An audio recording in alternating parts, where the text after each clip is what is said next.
And one of the stories mentioned by Ibn Ishaq in his Seerah, one of the stories mentioned is that once someone did not pay Abu Jahl, someone purchased something from Abu Jahl. Someone purchased something from Abu Jahl and refused to pay him the amount. Abu Jahl did not pay him, and he kept on stalling and stalling and stalling. And so one day when this man came and he wanted to get his money back, Abu Jahl said to him, he wasn't from the Quraysh, he didn't know all of this. Abu Jahl said to him, go to Muhammad ﷺ, and he will get it for you. He will get it for you, he will give it to you. So he said it to him as basically a joke, you know. Go to Muhammad and he's going to give you the money back, right? So the man came and he didn't know what's happening. He didn't know that this is just a joke, right? The man came to the Prophet's house, knocked on it, told him that, you know, Abu Jahl owes me money and this is the amount, and he's told me to come and collect it from you. Because of what the idea was that the Prophet might owe Abu Jahl money, so instead of giving it back to Abu Jahl, he'd give it to the man. So you understand the point, there's a debt here. So the man thought, you must owe Abu Jahl money, instead of giving him the money, give it back to me, I'll take it. So the Prophet said, don't worry, I will get your money back for you. I will get your money back for you. He took the man by the hand, and he walked right then and there to the house of Abu Jahl, and he knocked on the door. And when the door opened, Abu Jahl was shocked to see the Prophet with this man. You know, and the Prophet said to him, Ya Aba Jahl, give the man his money back now. Abu Jahl, his face changed to complete white, and he began trembling, and he rushed back home, and he handed a whole bag that he had, without even counting, he just threw it at the man, and he said, here, go. And so the man did not understand. He thought, okay, well, Abu Jahl was right that he would get my money back. He got my money back. The man went his way. Later on, Abu Jahl's friend came and said, how could you have given the man his money when you kept on refusing? And when the Prophet asked, or when Muhammad asked, you gave it to him. He said, I saw behind him what you didn't see, right? Behind the Prophet, right? I saw behind him what you did not see. That terrified me. According to one report, he saw a herd of angry camels waiting to pounce on him. And this is, of course, Allah's miracle. He saw a herd of angry camels, and camels can get very angry and nasty, right? Waiting to pounce on him, and his flesh just changed, because he knows these are not human camels, or not regular camels, right? He knows this is from Allah subhanahu wa ta'ala, so his face changes. He just throws him his whole wallet. He goes, khalas, go, this is your money, and go. So, of course, here is Abu Jahl trying to smear the Prophet ﷺ, and in fact, the opposite happened. Another tactic, the fifth tactic, is false accusations. Not just joking, but slander. Not just throwing these pranks, but downright, outright lies. And here is where the Quraysh, of course, they stooped to a level they had never stooped to before, and they began to lie about the Prophet ﷺ. The Quran mentions 3 or 4 or 5 of their particular lies. And what is amazing is that to this day, every non-Muslim who rejects Islam has to say one of these lies about the Prophet ﷺ. He cannot get out of the same lies that are mentioned in the Quran. So of these lies, وَيَقُولُونَ إِنَّهُ لَمَجْنُونَ, he's crazy. Even though the Quraysh knew the Prophet ﷺ was not crazy, right? فَقَدْ لَبِثْتُ فِيكُمْ عُمُرًا مِّن قَبْلِهِ أَفَلَا تَعْقِلُونَ. The Quran says, I lived a whole lifetime amongst you. You know me. Can't you think? You know me who I am. And so they say he is crazy. Of them they say he is a kahin, a fortune teller. Of them they say he is a sahir. وَقَالَ الظَّالِمُونَ تَتَّبِعُونَ إِلَى رَجُلًا مَسْحُورًا. He's either a sahir or a mashur. They can't even make up their minds. Sometimes he's the magician, and sometimes magic has been done on him, right? Both of these accusations are given. And to this day, those people who reject Islam, they have to say some things like this.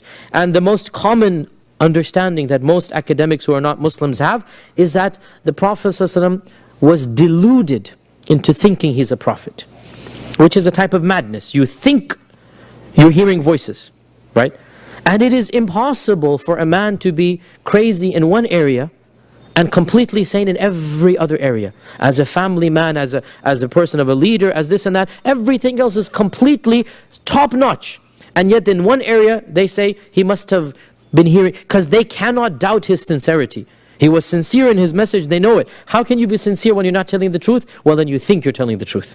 How can you think you're telling the truth when God is speaking to you? This is your imagination, right? And they accused him of being a poet. And this is standard to this day. He was a marvelous poet, they say. He had a command of the Arabic. But Allah tells us in the Quran, I lived 40 years before this.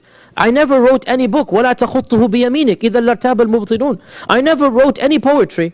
Before this, I was not known for poetry. And the Prophet until the day he passed away, he hardly mentioned any lines of poetry. Perhaps 2 or 3 lines of poetry ever crossed his mouth, right? ألا كل شيء ما خلى الله باطل أصدق قول الشاعر قول اللبيد. One phrase, in fact, according to one scholar, is it Ibn Hajar, he said, never did the Prophet ﷺ give a full couplet of poetry. You know, Arabs have couplets. You have rhyming, you know, they have the 2 halves of a sentence, right? Couplet. Never did the Prophet ﷺ give a whole couplet of poetry. Only 1/2 of it at max. And if you look at the Seerah, it seems to be the case. So the Prophet never gave poetry. And yet when the Quran comes out, it is beyond what they can understand. And the main story that I want every one of us to know and memorize is the story of Al-Walid ibn al-Mughira, because really this is the standard story that shows how they had to interpret the Quran. And this is something, again and again I point out, the Quran was something unprecedented. They had never heard a language, a style, the words, the rhythm, the tone, everything is completely unprecedented. And all of you who are Arabs and who speak Arabic, compare the Quran to any poetry. Compare it to any poetry. Wallahi, it is nothing like human poetry, right? Compare it to the Diwan of Al-A'sha, Diwan of Mutanabbi, Diwan of Al-Shafi'i, completely different. The Quran is, nothing is like it, because it is the speech of Allah Azza wa Jal. So imagine the Quran being recited to the masters of the Arabic language, right? These are the living legends are alive. And the greatest poet of Mecca was Al-Walid ibn al-Mughira. And Al-Walid ibn al-Mughira was also the chieftain of the Banu Makhzum. Just like Abu Talib was the chieftain of the Banu Hashim, Al-Walid was the chief and Abu Jahl was his vice minister, right? There's the second in command. Al-Walid ibn al-Mughira was the big guy of the Banu Makhzum. And he was the unparalleled poet of Mecca. He was the Shakespeare of Mecca. When the people of Quraysh competed with Hawazin, with Thaqif, with the other tribes in poetry, Al-Walid would represent. He's going to the matches. He's going to the finals, right? This is who Al-Walid is. He is the father of Khalid ibn al-Walid. Khalid is his son, okay? Khalid ibn al-Walid, his father is Al-Walid ibn al-Mughira, okay? So Al-Walid ibn al-Mughira. Al-Walid ibn al-Mughira is the senior of the Banu Makhzum. And once the Prophet was reciting the Quran in Mecca, in front of the Kaaba, and Al-Walid managed to listen uninterrupted for the first time. Because before this, they're drowning out the voices. For the first time, Al-Walid listens to the Quran and he's mesmerized. He stops in his tracks. And he listens until the Prophet finishes. And he goes away a changed man. And he mutters something that spread in the people of Mecca. The people of Mecca were few. Anybody says something, everything spreads. Gossip is rampant in Mecca, right? And he says something when he's walking away. Wallahi laqad sami'tum min Muhammadin kalaman anifan ma huwa min kalam al-insi wala min kalam al-jinn. I have heard a speech from Muhammad right now. It is neither from the speech of men or the speech of jinn. إن أسفله لمغدق وإن أعلاه لمونق وإن له لحلاوة وإن عليه لطلاوة وإنه يعلو ولا يعلى عليه. يعني even what he said is so beautiful. It's a ridge. It's not poetry, but it is a type of beautiful. Even to translate it is problematic. Prose. It's a beautiful prose. What he is saying is the top of it is fertile. The height of it is beautiful. It has a halawa and it has a rhythm. Inna lahu halawa inna alayhi la talawa. Again, these are synonyms here. We don't translate word by word. And it surpasses everything I've heard, and nothing can surpass it. He's describing the Quran as a pagan. I've never heard anything like this, neither from the kalam of ins nor min kalam al-jinn. The people panicked. Our poet is admitting defeat in one instance, just one recitation, and this is his. So the news spread everywhere, right? When it reached Abu Jahl, he said, leave it to me, don't worry. I'll take care of it. Abu Jahl is the second in command. Abu Jahl immediately goes to the house of Al-Walid. And he tells Al-Walid that your people, O Al-Walid, your people have heard that you have praised the Quran. And they will not be satisfied with you until you dissociate from Muhammad sallallahu alaihi wasallam. Your people have heard your praise of the Quran, and he's one of them, by the way. You meaning, your people meaning me too. They will not be satisfied with you until you say something against it, just like you praised it. Pause here, footnote, compare this to Abu Talib. Compare this to Abu Talib. Last week we mentioned about Abu Talib. When the people of Mecca came and said, we will not be satisfied with you until you hand over Muhammad sallallahu alaihi wasallam. And he stood his ground. And he did not bow down or cower. And he said, do as you please, I am not going to do it. This is what you call a true leader. Al-Walid is your regular politician. And when he's told, you're not going to get the votes, you've got to sing the tune instantaneously. Because as we keep on telling, wallahi, when you understand Tawheed, you cannot fear anyone or respect any of those who are not fearing Allah subhanahu wa ta'ala. A politician is one of the most servile of all human beings, because they go with the wind. They will sell their, the average politician, they will sell their morals for the sake of the votes, right? They are not leaders, they are followers, as Ibn Taymiyyah says. That the politicians, the ones in siyasa, they are not leaders, they are the followers. They have to follow the whims of society. And this is a classic example. That here you have Al-Walid al-Mughira, who pretends to be so bossy and so famous and whatnot. As soon as he hears he's getting unpopular, you got to sing another tune. He says, Abu Jahl, what do you want me to say? Tell me. First thing, what do you want me to say? Tell me, I'll say it. And so Abu Jahl says, call him a madman. Al-Walid says, but he's not a madman. And everybody knows he's not a madman. And we've seen crazy people, and he has no symptoms of a crazy man. So then Abu Jahl says, okay, call him a kahin. Call him a fortune teller. Al-Walid says, but he's not a fortune teller.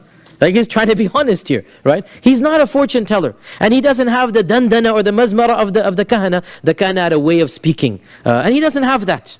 So say he's a magician. But he's not a magician. And the magicians have their invocations and their tarot cards, whatever they had of their time there. He doesn't have any of this, right? So say he's a poet. And then Walid said, by Allah, I am the best poet amongst you. Here he wouldn't agree, that I am the poet, right? Because I am the best poet amongst you. And none of you can compete in poetry than me. And I am telling you that this is not the type of poetry that we are used to, right? So then Abu Jahl said, you need to say something.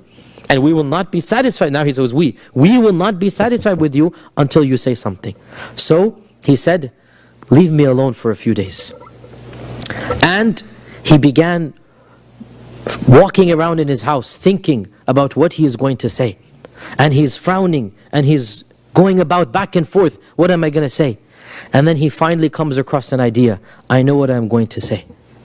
That this is, and before he could say it, Allah revealed in the Quran exactly what is happening in the privacy of his house, and the feelings in his heart, and the expressions in his face that nobody, even his family, did not know. And Allah revealed it in the Quran, right? Look at the beauty of the Quran coinciding with reality, that before he can say something, the Prophet ﷺ recites it and exposes him. Surah Al-Muddathir, the second portion. ذَرْنِي وَمَنْ خَلَقْتُ وَحِيدًا. Allah is speaking directly to Al-Walid. And wallahi, nobody wants to be in Al-Walid's shoes now. Directly Allah is speaking in the first person. Leave me alone with the one whom I created, all alone.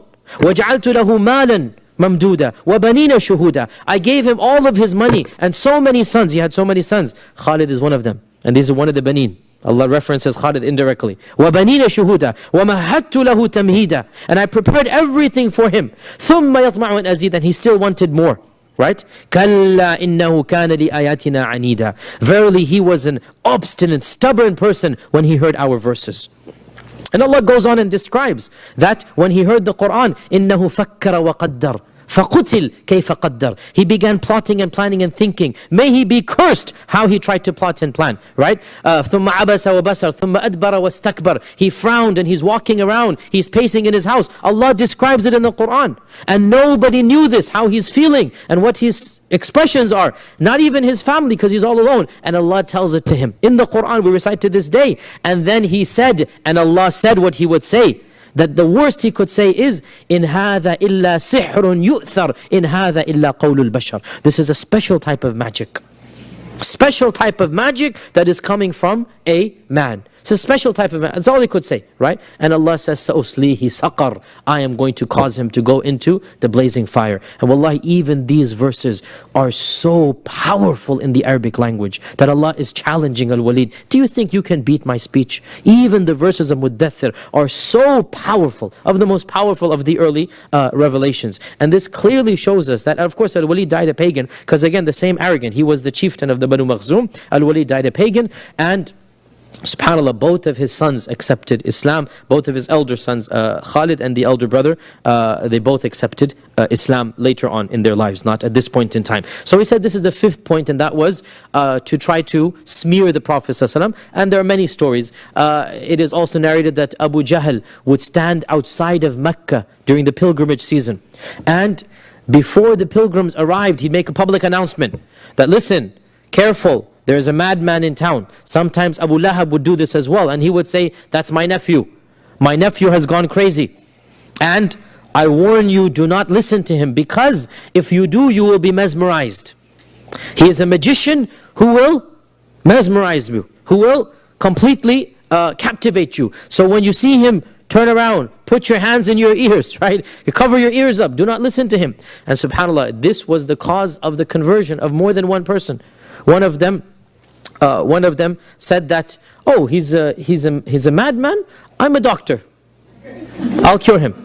So he went and went to the Prophet ﷺ, and he said to the Prophet ﷺ that I have heard that you are a madman, or you have possession or something, and I'm a doctor, and I don't mind curing you. And so the Prophet ﷺ said, no, I'm not a madman, but listen to my message. And he said, the khutbatul hajah, inna alhamdulillah, نحمده ونستعينه ونستغفره ونعوذ بالله من شرور أنفسنا ومن سيئات أعمالنا من يهده الله فلا مضل له. He didn't even get to the message. And the man said, stop. Repeat what you have just said. He repeated the khutbah al-hajah. Yani this is not even the khutbah. This is what you say in the beginning. He goes, Wallahi, I have never heard anything as beautiful than this. What are you? I am a prophet. And then he began and he accepted Islam. SubhanAllah, right? So, of course, it backfired on some, but the bulk of people, I mean, imagine being stopped before you enter a city and you're told, that's a disaster, that's a person, crazy man. Of course, you're going to listen. And so the bulk of the people did not listen, and they were persuaded to avoid the Prophet ﷺ because of Abu Jahl, because of Abu Lahab and the other leaders.